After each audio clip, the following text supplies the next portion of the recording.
I wanted to go over in more detail how this bottom part works. The first part I built.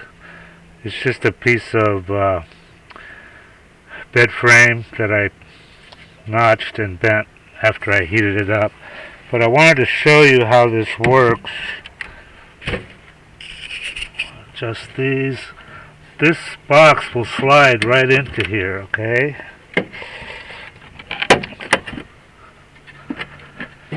So the whole thing will slide back.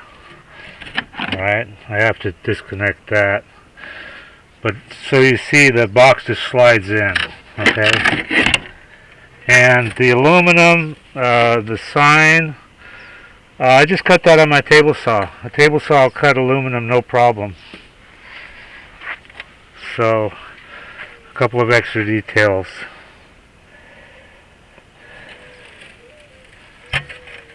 Yeah, can't wait to get it working. I'm going to paint it. Okay, that's it.